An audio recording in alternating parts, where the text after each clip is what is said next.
Hi mga Marcy! So for today's video ay share ko lang sa inyo yung kaganapan ng birthday ko. Mag-mini vlog tayo. So maaga pa lang, ayan, galing na kami ng palengke ni ate. Namili nga kami ng mga karne at mga gulay na pang isang linggong ulam sa bahay dahil wala nga si nanay. So ngayon ay kami-kami lang ngayon sa bahay at wala nga si nanay, umuwi ng Leyte sa kanilang probinsya. So ayan na nga, grocery din ako. Lang namin ng bahay, napasabak na nga kami mag-start na magluto. Ayan ang aming ulam.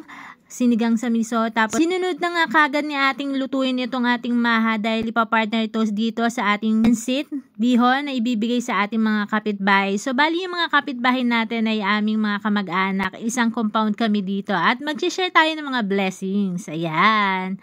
Pagkaluto nga ng pansit bihon, ayan na nga, isa-isa na nga nire-ready ni ate yung pambibigay natin sa bawat bahay nitong ating pansit bihon at lalagyan din natin ng maha. Ayan, nilalagyan din natin ng chicharon na durog. Ayan, papartneran nga natin yan ng maha. Masarap yung maha ni ate, sobrang nasarapan ako. Ayan. So, ayan na yung ating bibigay sa ating mga tito, tita, ayan. At syempre, pati mga pinsan ko, ayan, para lahat happy, makapagmerienda. So, simple lang naman yung kaganapan tuwing birthday ko, kahit sa Taiwan, minsan hindi naman talaga ako naghahanda, pero may mga friends na nag-o-offer ng surprise, kaya nakakatuwa din. Sobrang nakaka-touch. At ayan na nga yung dalawang pamangkin, buti na lang maasahan na mag-help sa pagdadala.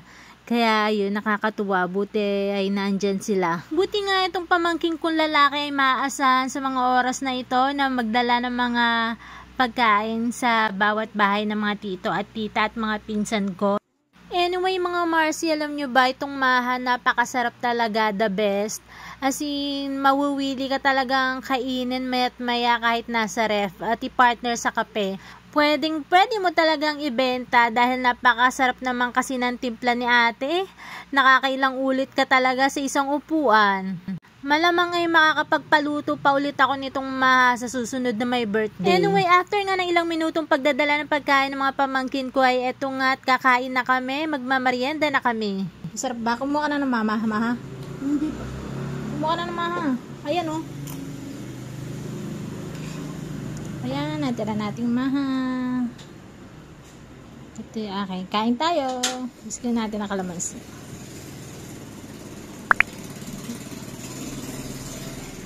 Pusin na.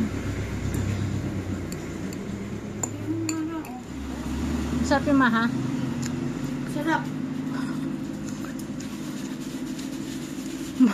Nakailang ka na? O yan, diba? Happy ang pamangkin ko. Nakatatlo siya ng maha. Anyway, pagdating nga ng gabi ay ayan, dumating si Jowa na naulanan pa nga siya. Tapos may surprise nga nitong cake. Sobrang saya ko. Kinabukasan nga ng hapon, ayan, nagaya nga si Jowa na magpunta ng SM Santa Rosa para tumingin ng outlet doon ng Crocs para papalitan yung regalo niya sa akin dahil masyadong malaki sa aking paa. Ayan, malapit na nga kami sa Santa Rosa SM. Bali, nabili niya to sa SM South Mall sa Las Piñas, pero dito namin papapalitan sa SM Santa Rosa. Buti na lang na itago niya nga yung resibo. Maya-maya pa nga mga Marcia, yan, nandito na nga kami sa SM Santa Rosa at nandito na kami sa Crocs outlet at buti na lang may available color na yellow. Kasi nung una, akala namin wala na. So, ayun na nga, inaayos na nga ni ate yung aming pinapapalit na item at akala ko nga hindi mapapalitan. So, finally, ayan, kasya na nga sa akin mga paa, mga Marcy. Masaya na ako niyan. At after ko nga makapagsukat na tama sa size ko, ayan mga Marcy, nagtingin nga kami na G-Bits dito sa outlet na din at ang mahal kaya nakapag-decide nga kami na sa online na lang titingin.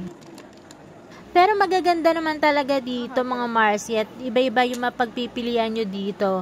So bawat design, iba-iba naman yung mga prices niya. Pero nakapag-decide na nga ako sa online na lang tumingin para marami yung mabili ko at ma-order. Magkano isang ganito?